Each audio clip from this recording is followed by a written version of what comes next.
नमस्कार, स्वागत है आपका। डेली 24 भारत देख रहे हैं आप और मैं हूं आपके साथ लता। बुलेटिन की शुरुआत करेंगे अहम खबर के साथ। राज्य रजत जयंती वर्ष उत्सव आयोजन के बाद अब मुख्यमंत्री पुष्कर सिंह धामी ने जन संवाद तेज कर दिया है। इसी क्रम में उन्होंने मुख्यमंत्री कैंप कार्यालय स्थित मुख्य सेवक सदन में आयोजित जनता मिलन कार्यक्रम में प्रदेश भर से आए लोगों की समस्याओं को सुना और शिकायतें सुनी है। मुख्यमंत्री ने इस अवसर पर अधिकारियों को निर्देश दिए कि जनता से प्राप्त शिकायतों और मांगों पर त्वरित कार्रवाई सुनिश्चित करने के साथ ही नियमित फीडबैक भी लिया जाए। उन्होंने कहा कि इस अवसर को हमें प्रशासन को जनता के और करीब ले जाने के रूप में इस्तेमाल करना होगा। मुख्यमंत्री ने कहा कि सरकार का लक्ष्य जन समस्याओं का समयबद्ध और संतोषजनक निस्तारण करना है। इसके लिए प्रत्येक विभाग को जिम्मेदारी पूर्वक काम करते हुए जन अपेक्षाओं के अनुरूप सक्रिय और संवेदनशील व्यवहार अपनाना होगा। उन्होंने अधिकारियों को निर्देश भी दिए कि जन समस्याओं को त्वरित निस्तारण किया जाए और शिकायत निवारण की प्रक्रिया को और ज्यादा सरल, पारदर्शी व तकनीकी माध्यमों से सुलभ बनाया जाए। बीजेपी मुख्यालय देहरादून में उत्तराखंड राज्य निर्माण आंदोलनकारी परिषद के उपाध्यक्ष सुभाष बर्तवाल की ओर से पत्रकार वार्ता को संबोधित किया गया। उन्होंने कहा कि मुख्यमंत्री पुष्कर सिंह धामी के नेतृत्व में आंदोलनकारी के हित में अभूतपूर्व फैसले लिए गए हैं। पेंशन में वृद्धि से लेकर शहीद स्थलों के संरक्षण तक 9 महत्वपूर्ण घोषणाएं भी की गई हैं। आंदोलनकारियों की पेंशन 4,500 से बढ़ाकर 5,500 और 6,000 से 7,000 की गई। साथ ही दिव्यांग आंदोलनकारियों की पेंशन 20,000 से बढ़ाकर 30,000 कर दी गई है।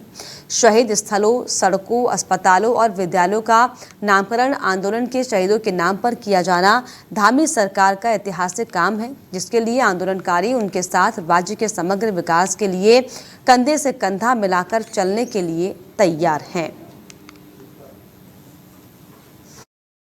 जी ने इतिहास ही रच दिया है और इतिहास वो रचते ही आ रहे हैं, क्योंकि रिपीटेशन किसी सरकार का, किसी मुख्यमंत्री का हुआ तो वो पुनरावृत्ति जो है धामी जी के ही जो है शासनकाल में हुई।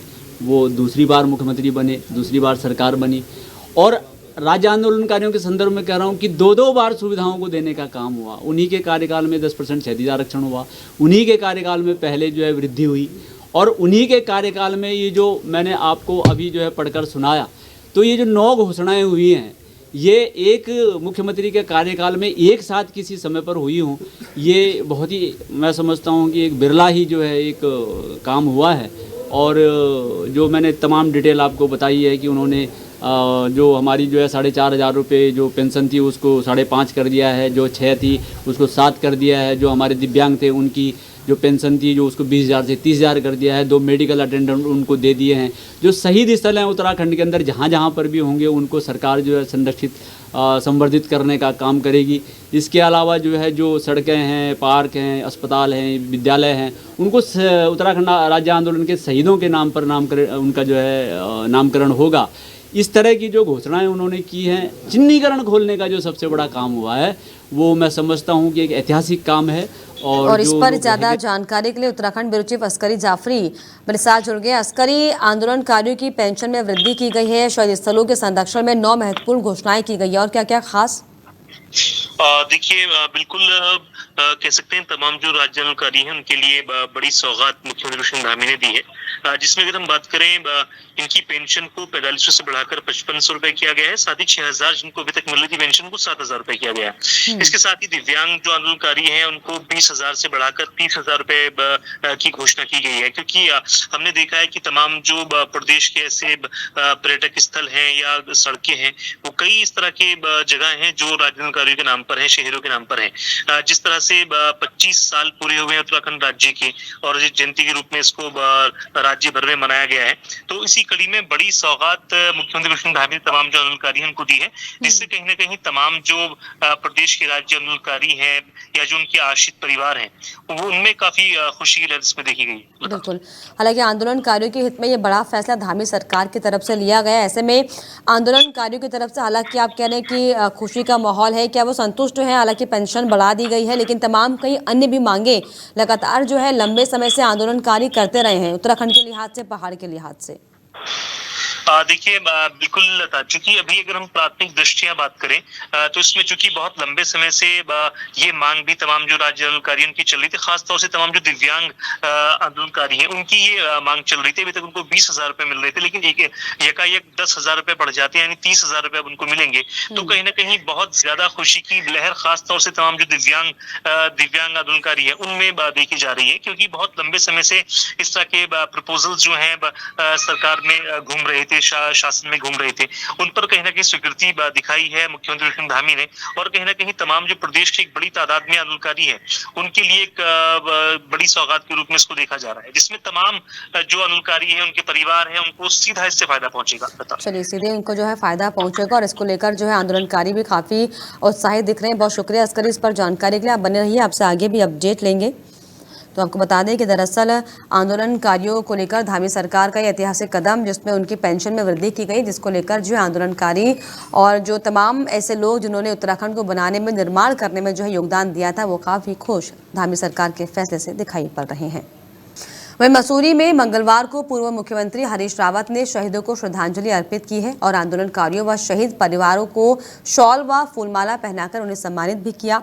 कार्यक्रम में हरीश रावत ने कहा कि इन्हीं शहीदों की कुर्बानी से उत्तराखंड का निर्माण हुआ, अब जरूरत है राज्य की दिशा तय करने की। उन्होंने कहा कि भाजपा सरकार विकास के नाम पर जमीनें बेच रही है, जिससे कि जब जमीन नहीं बचेगी तो जंगल भी नहीं बचेगा और संस्कृति आखिर कैसे बचेगी। ये दरअसल हरीश रावत की तरफ से बयान दिया गया है। रावत ने बीजेपी सरकार पर आरोप लगाते हुए कहा कि उनकी कांग्रेस सरकार की योजनाओं को डंप किया गया। हमने उत्तराखंड के लिए नया मॉडल बनाया था, लेकिन बीजेपी ने उसे ठंडे बस्ते में डाल दिया। उन्होंने कहा कि प्रधानमंत्री नरेंद्र मोदी के हालिया दौरे पर रावत ने ये भी दरअसल कटाक्ष करते हुए कहा कि प्रधानमंत्री ने गढ़वाली कुमाऊं बोली बोलकर और उत्तराखंड के उत्पादों का प्रचार कर अच्छा काम किया है, पर पलायन, बेरोजगारी, राजधानी और पुनर्वास जैसे बुनियादी सवालों पर मौन रहे। उन्होंने कहा कि औद्योगिक पैकेज खत्म होने से उद्योग जो है राज्य से भाग रहे हैं, जिससे कि रोजगार का संकट बढ़ा है। धामी सरकार पर तंज कसते हुए उन्होंने कहा कि प्रधानमंत्री का दौरा दरअसल धामी सरकार की पेंटिंग का था। दिल्ली धमाके पर रावत ने गहरी संवेदना व्यक्त की और कहा कि देश को अब एकजुट होकर ऐसी घटनाओं पर ठोस कदम उठाने होंगे। इसके अलावा उन्होंने ये भी कहा कि 2027 परिवर्तन का वर्ष होगा और जनता इस बार परिवर्तन जो है लाएगी, जिसमें कांग्रेस के पक्ष में जो है समर्थन जनता दिखाई पड़ेगी। ठीक रास्ते पर बढ़ना चाहते हैं तो हमेशा आपको अपनी सोच को परिमार्जित करते रहना पड़ता है।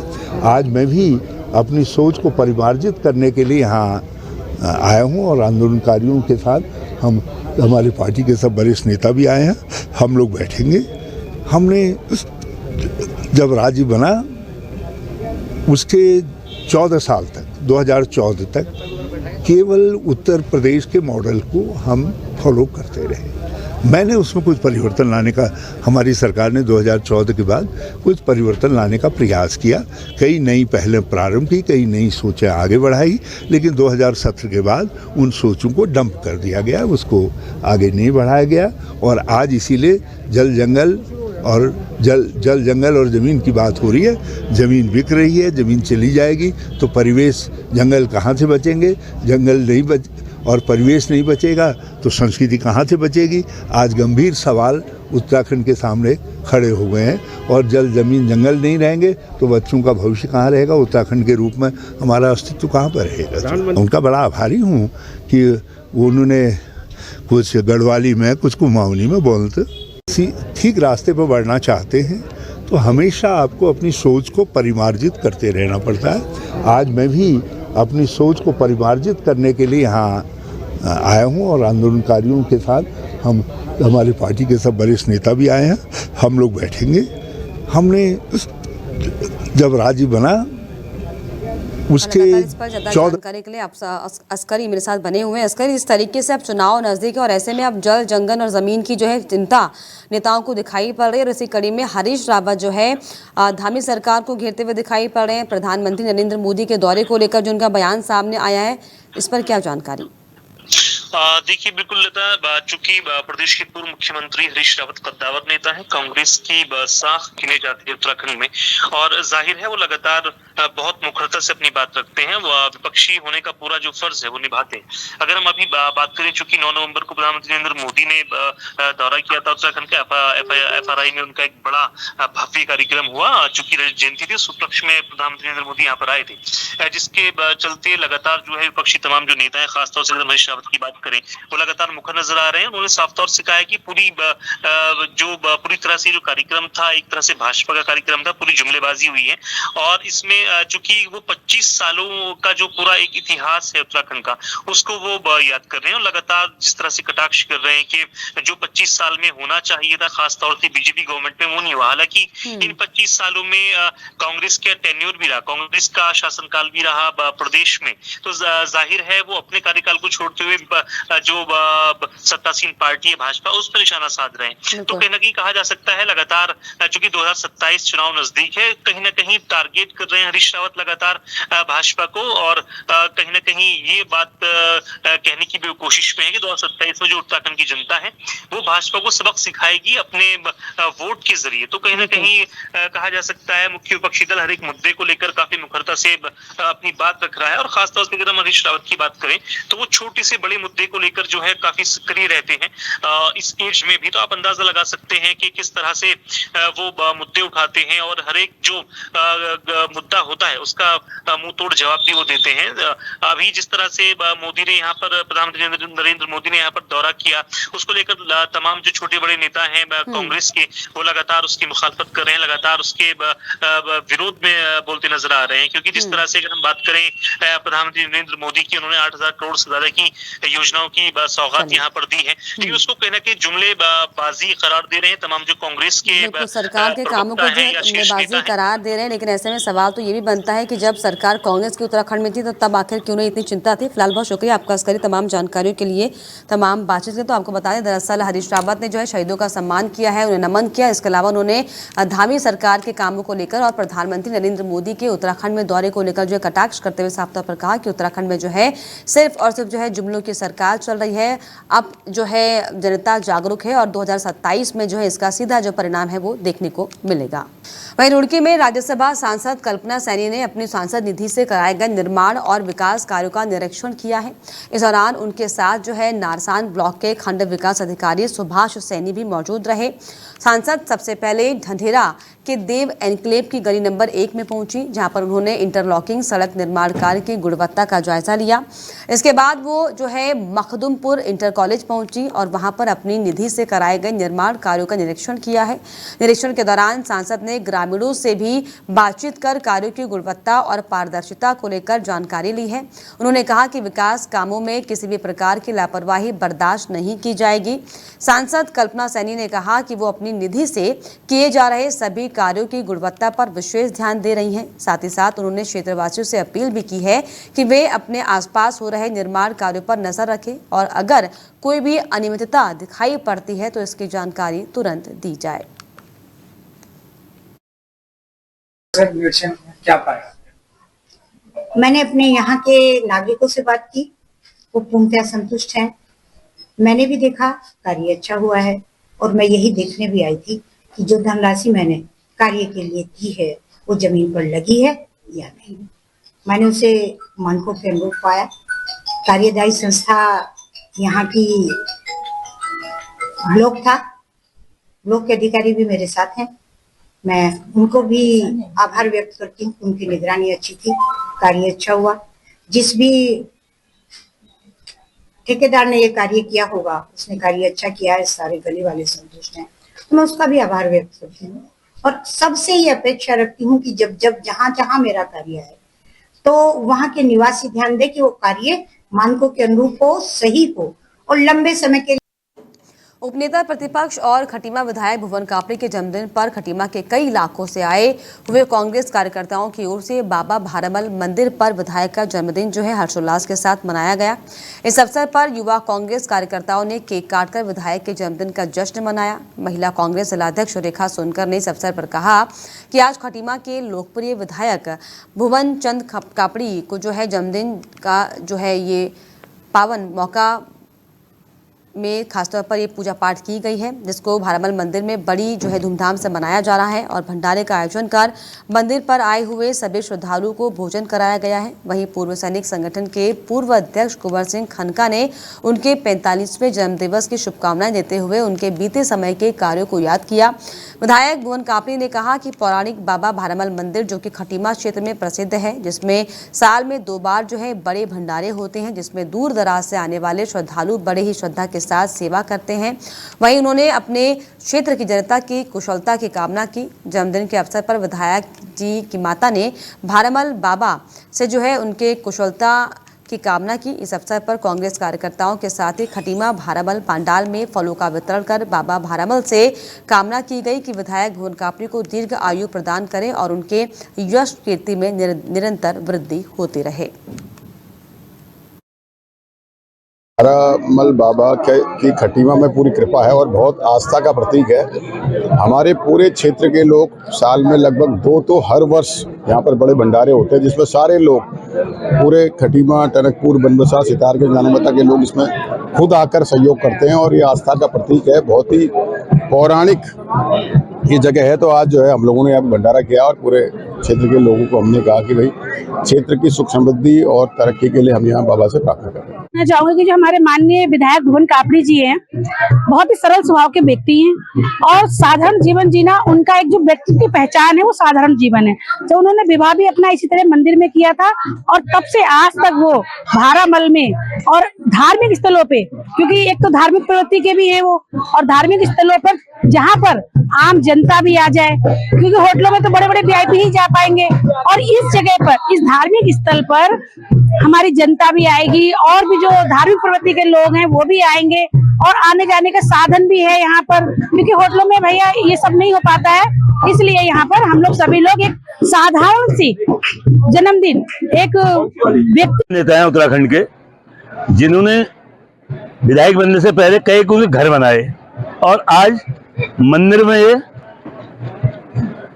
हवन के साथ जन्मदिन मना रहे हैं और खिचड़ी का यहाँ प्रोग्राम है और शुद्ध भोजन यहाँ पर दिया जा रहा है लोगों को। 45वें जन्मदिन की इनको बहुत बहुत बधाई दे रहा हूँ। ये आने वाले समय में हमारे कांग्रेस के एक बहुत बड़े ओहदेदार नेता बनेंगे, ये मुझे पूर्ण आशा है। और भारामल बाबा इनको आशीर्वाद देते रहें, क्योंकि शादी में भी इन्होंने पार्टी नहीं की, शादी में भी इन्होंने किसी के मकान में। खटीमा रेंज में एक हाथी के बच्चे का शव मिला है, जो कि लगभग 5 महीने का और नर है। शव कुछ दिन पुराना प्रतीत होता है और जंगली जानवरों की ओर से शरीर को थोड़ा नुकसान भी पहुंचाया गया है।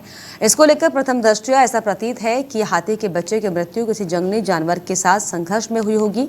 शव का पोस्टमार्टम पशु चिकित्सकों के एक पैनल की ओर से किया गया और अन्य विभागीय कार्रवाई भी की जा रही है। वहीं शव का पोस्टमार्टम पशु चिकित्सकों के एक पैनल की ओर से किया गया, अन्य विभागीय कार्रवाई हो रही है। इस दौरान एसडीओ संचिता वर्मा ने बताया कि पशु चिकित्सा अधिकारियों और अन्य विभागीय अधिकारियों की मौजूदगी में अंतिम संस्कार किया गया है और जांच हो रही कि आखिर हाथी के बच्चे की मौत कैसे हुई है। हमको कल एक सूचना प्राप्त हुई थी कि हमारी चकरपुर बीट में एक हाथी के बच्चे का शव पड़ा हुआ है, तो हमारे द्वारा उसकी जांच पड़ताल की गई और आज सुबह डॉक्टरों के पैनल के द्वारा, पशु चिकित्सा अधिकारियों के पैनल के द्वारा उसका पोस्टमार्टम करवाया गया, जिसमें यह पता चला कि प्रथम दृष्टया देखने पर उसकी जो उम्र है वो लगभग 5 माह की प्रतीत होती है और उसकी जो मृत्यु है संभावित है कि उसकी मृत्यु वन्य जीवों के हमले के कारण हुई है। उसके बाद पशु चिकित्सा अधिकारियों और उच्चाधिकारियों की उपस्थिति में उसके शव का अंतिम संस्कार कर दिया गया। हमको कल एक सूचना प्राप्त हुई थी कि हमारी चकरपुर बीट में एक हाथी के बच्चे का शव पड़ा हुआ है, तो हमारे द्वारा उसकी जांच पड़ताल की गई और आज सुबह। और इसी के साथ इस बुलेटिन में फिलहाल इतना ही। देश और दुनिया की तमाम खबरों के लिए आप देखते रहिए डेली 24 भारत। नमस्कार।